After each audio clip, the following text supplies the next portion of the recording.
Hola, les saluda Orlando Mendieta para presentarles Financiero News. A partir de este momento y durante 30 minutos, usted recibirá un compendio informativo que lo va a actualizar con lo más importante en materia de economía, finanzas, negocios, para estar bien informado y tomar buenas decisiones. Para iniciar, damos paso de inmediato a nuestros principales titulares. En el análisis económico conoceremos el top 5 de sectores que impulsan la economía. En el reportaje especial, vuelven al alza la tasa de interés en la banca panameña. En Desde el Mercado, ¿se encamina la economía de Estados Unidos hacia una recesión? Todas estas informaciones y más en breve en su informativo Financiero News. Iniciamos este informativo y nos trasladamos inmediatamente hasta la redacción de la Agencia de Noticias de Panamá, donde nos encontramos con Leoncio Berrío, quien nos va a presentar el reportaje especial. Adelante, Leoncio. Muchas gracias, Orlando. Tenemos que, a pesar que desde agosto del 2024 la Reserva Federal de Estados Unidos ha hecho 3 rebajas a la tasa de interés, los bancos en Panamá han anunciado un incremento en las tasas hipotecarias a partir de este mes de marzo. Una decisión que ha generado inquietud entre los consumidores panameños que, de acuerdo a la Superintendencia de Bancos de Panamá, esto responde a una combinación de factores locales y globales y que existe un desfase temporal entre estas medidas y las acciones adoptadas por los bancos en Panamá. En un movimiento que ha llamado la atención de los consumidores, los bancos en Panamá han decidido aumentar las tasas de interés hipotecarias a partir de marzo del 2025, a pesar de las recientes reducciones realizadas por la Reserva Federal de Estados Unidos desde septiembre del 2024. La Fed bajó las tasas de referencia, pero esas son tasas de referencia a corto plazo. Pero la tasa que vale en un sentido son las de 10 años. Las de 10 años subieron 100 veces, o sea, subieron 100 veces, o sea, 1%. O sea que en vez de bajarla, la subieron. Entonces, el efecto está en que todo lo que es dinero a 10 años, 5 años, que es lo que normalmente las hipotecas son a largo plazo, eso está arriba. Esa tasa se subió, lamentablemente. De acuerdo con el superintendente de Bancos de Panamá, este ajuste responde a varios factores locales y globales y destaca que aunque la Reserva Federal ha reducido sus tasas de referencia, existe un desfase temporal entre estas decisiones y las políticas aplicadas por los bancos en Panamá. Acuérdense que aun cuando el FED diga, yo te voy a bajar 25, 50, acuérdense que el funding, el costo del funding fuerte de los bancos es los depósitos a plazo. Entonces, los depósitos a plazo están en un promedio de 12, 14 meses. Es decir, de aquella vez que se hizo, dice, bueno, yo tengo todavía el costo del funding. O sea, lo que se iba a esperar, digamos que de aquí en tal vez unos 6, 7 meses más, se iba a comenzar a ver algo con el tema de la inflación nuevamente en Estados Unidos. Eso no va a pasar. Además, los bancos justifican el aumento señalando que las condiciones del mercado panameño no dependen exclusivamente de las tasas de la Reserva Federal. Factores como la liquidez disponible en el sistema bancario nacional, el riesgo percibe en las carteras hipotecarias y las proyecciones económicas del país también influyen. Los bancos panameños no solo dependen de la Reserva Federal, dependen también del acceso a capital y a inversionistas extranjeros en el mercado de capitales que puedan tener. Y la banca panameña está pasando por una encrucijada que muy pocos están analizando. La posibilidad de perder el grado de inversión afecta todo, desde cuánto nos van a costar los huevos y las legumbres en el supermercado, hasta cuánto nos va a costar también un préstamo de auto o un préstamo para comprar nuestras casas. Orlando, expertos financieros señalan que aunque las tasas de la Reserva Federal influyen en los mercados globales, los bancos panameños deben considerar las particularidades de la economía local antes de ajustar sus políticas crediticias. Regresamos contigo. Continuamos con nuestro programa y tenemos con nosotros al economista Mike Magallón, con quien analizaremos hoy aspectos interesantes de los principales sectores de nuestra economía. Mike, bienvenido a Financiero News. Gracias, Orlando. Buenas noches. En el día de hoy vamos a analizar cómo vamos a cerrar este año con los sectores más importantes de nuestra economía y empezamos por el comercio, que en este momento es el más importante. a pesar de lo que estemos pensando, porque acuérdense que está compuesto por la zona libre y por el comercio al por menor. ¿Okay? Y este sector de la economía debe cerrar este año con un crecimiento arriba del 4%, lo cual está un poquito más bajo de lo que venía creciendo en los últimos años, como ven en la gráfica, pero sigue siendo un sector muy importante de la economía. En este caso en particular, todo parece indicar que es la zona libre la que está cargando al sector más que el comercio al detal. Y eso ha venido pasando un año sí, un año no. Se recupera retail, se recupera zona libre y vamos para adelante. Entonces este año en particular pareciera ser de que es zona libre, porque no tenemos los números todavía del cierre del año completos. Pareciera ser que zona libre es la que lo ha cargado. Cosa que no está mal tampoco, porque zona libre representa una buena parte de, sobre todo, del PIB de la provincia de Colón, que es sumamente importante y a pesar de lo que se diga, sigue empleando en Colón. El siguiente sector de la economía es el de con la construcción, que a pesar de Suntrax y a pesar de todas las cosas que hace Suntrax, sigue creciendo, cosa que ni ellos mismos, a pesar de que lo quieran destruir, no lo entienden. Pero es que la construcción en Panamá sigue siendo un motor importante de la economía. Y es por la sencilla razón de que Panamá tiene un sector hipotecario muy importante y que nos permite adquirir una vivienda a 30 años, cosa que no en todos los países es correcto. Así que en Panamá sí funciona de esta manera y se siguen comprando viviendas y ahora lo vamos a ver en el sector inmobiliario porque se sigue moviendo el sector muy bien.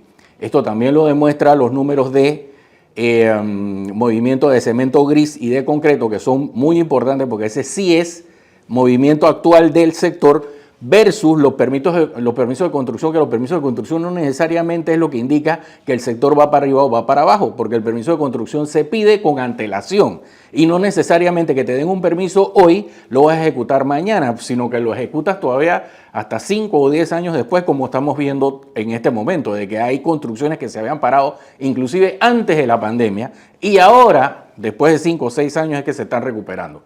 Esos permisos de construcción fueron dados anteriormente y no ahora.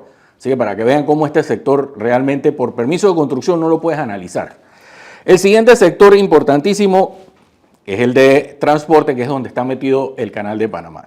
Y realmente es el Canal de Panamá el que movió el sector en este año porque ya pasó el Niño, entró una niña muy leve porque todavía no está claro hasta cuándo va a durar, pero ya tenemos agua de nuevo en el canal, ya tenemos el calaje que necesitamos, ya tenemos la cantidad de tránsitos al día y sobre todo, muy importante, porque con todo este problema de Trump no se está mencionando, es que el canal ampliado es el que realmente está cargando con los números del canal. Es el 58 a 59% y probablemente este año termine en 60%. Los ingresos del canal van a ser por parte del canal ampliado para que estemos claros todos. Los puertos se siguen moviendo, por supuesto en TEUs y en toneladas métricas, así que este sector sigue fuerte como en los años anteriores. Nuestro otro sector es el de servicios financieros, que el servicio financiero sigue volando. A pesar de las amenazas, a pesar de todas las injerencias externas que nos hacen ver como si nosotros fuéramos unos lavadores de dinero, este sector sigue comportándose muy bien, sobre todo el sector bancario que sigue creciendo a niveles impresionantes. ¿Okay? Y es que el movimiento del dólar en Panamá es fundamental para que el sector financiero se mueva. Y el último sector que tenemos viéndolo así de cerca es el sector inmobiliario, que a pesar de que la demanda no está tan buena, todavía se sigue comportando como el quinto sector dentro de la economía, un poquito por encima del sector manufacturero, que compondría el sexto más grande, pero sigue estando ahí muy cerca. Probablemente va a seguir manteniéndose en esa manera. La siguiente gráfica es cómo tenemos el PIB hasta el mes de septiembre, que es el PIB real que nos ha dado el INEC, con las cifras que nos ha dado el INEC, y hasta ese momento el PIB había crecido solamente 2.1%. Y es que generalmente ese es el comportamiento que tiene el PIB de Panamá, que los primeros 9 meses se mueven muy, muy lentos y el último trimestre es el del cierre. Y efectivamente eso es lo que nos mostró el IMAE que es la medida más cerca al PIB que vamos a tener antes de que salga el PIB, y que nos muestra el final, que me lleva a mi proyección de que Panamá debe crecer a un ritmo de 4.4% en el año 2024, y se va a cumplir los pronósticos de las calificadoras y de mucha gente que está diciendo que Panamá va a crecer arriba del 5% en el año 2025. Con esto terminamos el segmento de hoy y volvemos con Orlando. Gracias, Mike. Con esta información vamos a nuestra primera pausa comercial.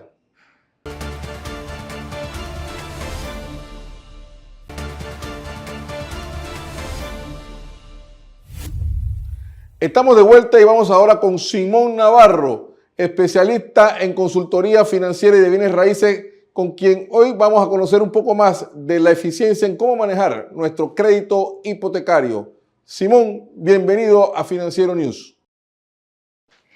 Muchísimas gracias, Orlando. En esta ocasión tenemos algo bien interesante, lápiz y papel, porque esto va a ser muy importante para la adquisición de su nueva propiedad. Cuando vamos a comprar una propiedad, hay que tener varios puntos importantes. Voy a hablarles brevemente sobre 6 puntos. Lo que define tu presupuesto. Tienes que saber cuánto aplica según tu ingreso y para saber si tienes nivel de endeudamiento o capacidad de pago dentro de los componentes normales que los bancos aprueban. También tienes que tener como punto 2 una preaprobación bancaria. ¿Qué significa eso? Que fuiste y te dirigiste a un banco, el banco te hizo el análisis previo, vio tus deudas, vio tus referencias de crédito y vio si aplicas para una propiedad y te va a decir el monto en base a una tasa de interés preferencial o una tasa de interés regular según el bien que tú estés buscando. Buscar y seleccionar el inmueble, sumamente importante. Para esos efectos tienes que tener una garantía, que sería la empresa donde tú quieres comprar esa propiedad, que la empresa tenga experiencia, trayectoria y que no haya sido involucrada en temas de demandas y cosas así. Es muy importante tener eso presente. También la evaluación legal y técnica cuando vayas a firmar ese contrato de compra-venta, que el contrato sea bastante transparente, claro, que no haya cláusulas de escape que te pongan a ti en riesgo de tu patrimonio. Recuerda que tú estás comprando un bien para muchos años, es importante que tengas todo eso presente. Y técnicos también vendría siendo la parte de cómo está estructurado el bien, si está bien construido, en base a qué terreno. Hay que ver todos esos detalles que te van a dar a ti una luz para poder comprar tu propiedad. Negocia precio, tienes que también tener eso presente. Si vas a comprar una propiedad, no te vayas al directo al precio de venta, sino que tú puedes hablar con la persona que te vende la propiedad y saber si realmente ese precio podría ser en base a un avalúo o en base al precio del mercado. Tienes que también tener eso como referencia. Y la gestión del trámite es importante. Cuando vayas a firmar y todas estas cosas que se tienen que ver como el contrato de compra-venta y todos estos detalles tienes que tener bien presente cómo vas a hacer. Verificarlo y te le recomiendo que lo hagas con un abogado para que puedas ver las cláusulas y algunos lenguajes que tú no manejas y que un abogado te lo puede hacer. El otro punto es, ¿qué vas a validar antes de comprar? La ubicación es sumamente importante. Tienes que ver qué estás comprando para saber si ese lugar donde vas a comprar puede generar plusvalía en el tiempo y puedas tener ese bien que vas a comprar en el tiempo, puedas tener mayor precio a futuro. Seguridad. En la parte de seguridad es sumamente importante también ver el perímetro, por dónde está, si hay vías de acceso, cómo están las vías de acceso, qué hay alrededor de esa propiedad que estás comprando, si hay lugares de zonas rojas. Todo eso es importante reconocerlo para que en el futuro no vayas a tener un mayor problema. Accesibilidad también es importante, que tenga parada de buses, que tenga metro, que tenga acceso a diferentes áreas, componentes como diferentes accesos a diferentes arterias. También el estado de inmueble es importantísimo. Verifica todo. Puertas, piso, baldosas, techo, electricidad. Todos esos detalles tienes que tenerlos bien claros y presentes para cuando vayas a comprar tu propiedad.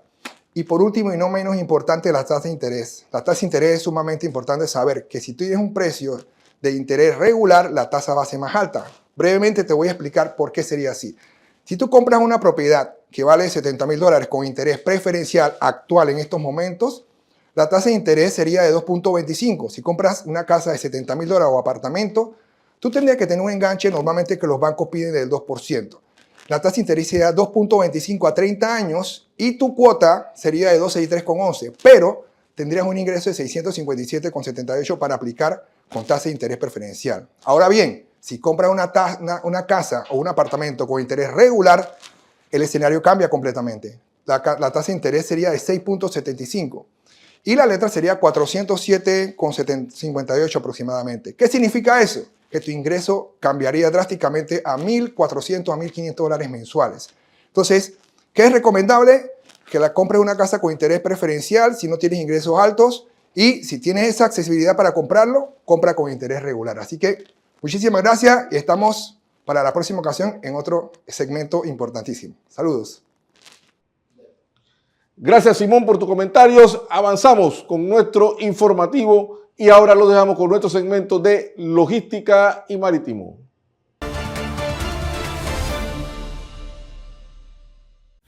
MSC y CMA-CGM lideran el ranking de las líneas navieras portacontenedores, desplazando al tercer lugar a Maersk.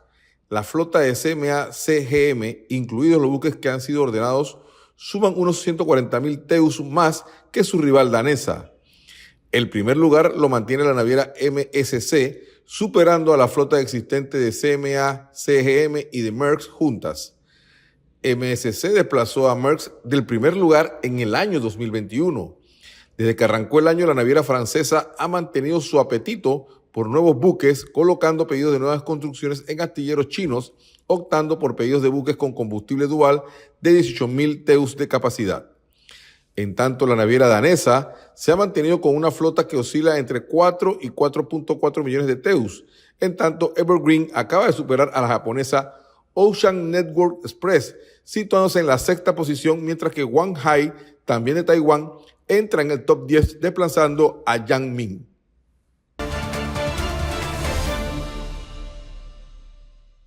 En más información le presentamos la cifra de la semana.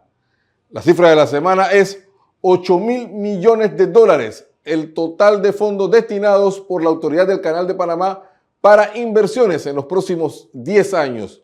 De estos fondos es importante destacar que van a estar incluidos como proyecto de inversión la creación del embalse en Río Indio. Además, destaca un gasoducto y, nuevamente, el puerto de Corozal. Con la cifra de la semana, vamos a nuestra segunda pausa comercial.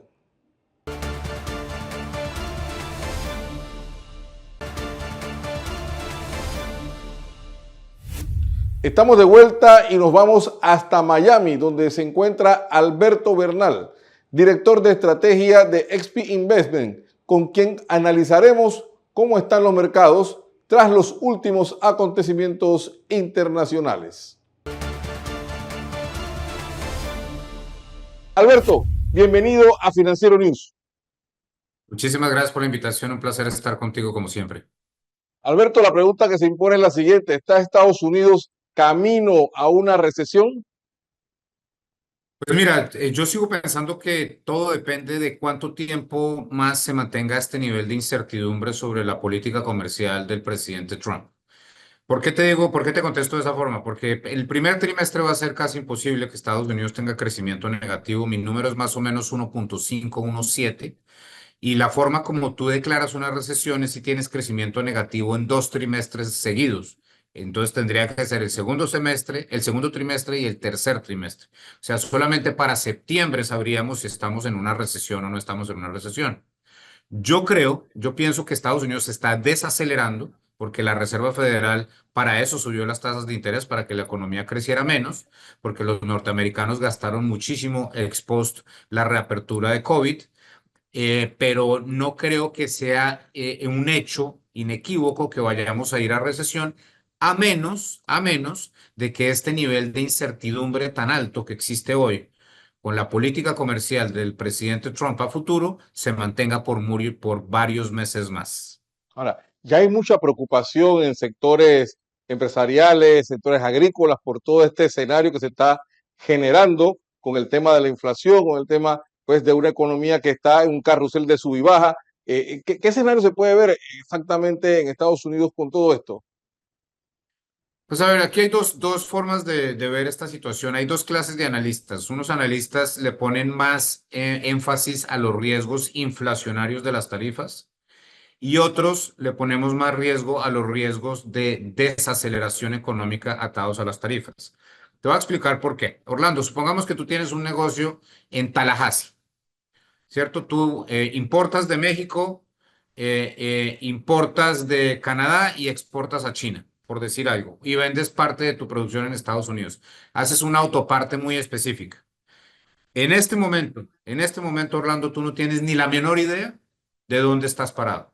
No sabes cuánto vas a tener que pagar por tus importaciones, no sabes cuánto vas a tener que pagar o cuánto te van a cobrar tus exportaciones de impuestos, no sabes, no tienes ninguna visibilidad sobre cuál va a ser tu flujo de caja futuro. Entonces, Orlando, si tú eres esa persona hoy en Tallahassee que emplea 100 personas, tú no vas a emplear 5 personas más y lo más probable es que pases de 100 personas a 90 o a 80 porque vas a comenzar a pensar que cualquiera sea el escenario, tu negocio va a sufrir. Entonces tú te vas a anticipar a eso. Entonces ahí sí, no sé si queda claro cómo las tarifas, la incertidumbre sobre la política comercial genera un estancamiento de la inversión en el momento T, en este momento. Entonces, estamos viviendo un indicador del miedo, si se quiere decir, un miedo que está abrazando tanto a consumidores como a empresarios. Y específicamente empresarios. Yo creo que esto es más relevante desde el punto de vista de los empresarios, porque los consumidores todavía no han sentido los incrementos de los precios. Si todas estas tarifas se mantienen, obviamente lo van a sentir. Pero nuevamente, Orlando, ahí la pregunta del millón. El presidente Trump está dispuesto a ponerle más inflación a un pueblo que lo eligió porque la inflación estaba muy alta. La respuesta es sí o no. Y yo no estoy tan convencido porque uno tiene que asumir que el presidente Trump tiene una capacidad muy grande para entender las necesidades del pueblo norteamericano. Y yo creo que ponerle más inflación o ponerle la vida más difícil a las familias que ya de por sí están viviendo quincena a quincena en Estados Unidos a través de precios más caros, pues yo no creo que sea la lógica. Muchas gracias, Alberto. Es un tema que hay que darle seguimiento constante porque está evolucionando a cada instante. Así que ha sido Alberto Bernal, director de estrategia de XP Investment, en nuestro análisis del mercado.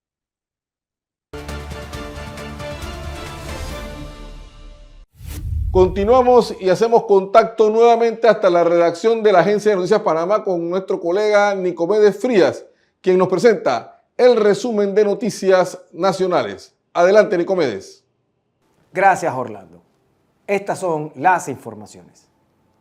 El presidente de la Cámara Panameña de la Construcción, Alejandro Ferrer, afirmó que a pesar de la caída del 24% en las ventas de vivienda durante el último año, el gremio mantiene expectativas positivas para el futuro inmediato del sector. La Dirección General de Ingresos anunció que al mes de enero del 2025, los ingresos corrientes alcanzaron un total de $616.2 millones, lo que representó un superávit de $111 millones. Eso es todo por el momento, Orlando. Regresamos contigo. Gracias, Nicomedes. Y con esta información llegamos al final de nuestro programa y nos despedimos, no sin antes reiterarles que pueden volver a ver esta edición en nuestro canal de YouTube y a través de nuestras redes sociales. La invitación para la próxima semana con la información que usted necesita saber para tomar buenas decisiones. Hasta pronto.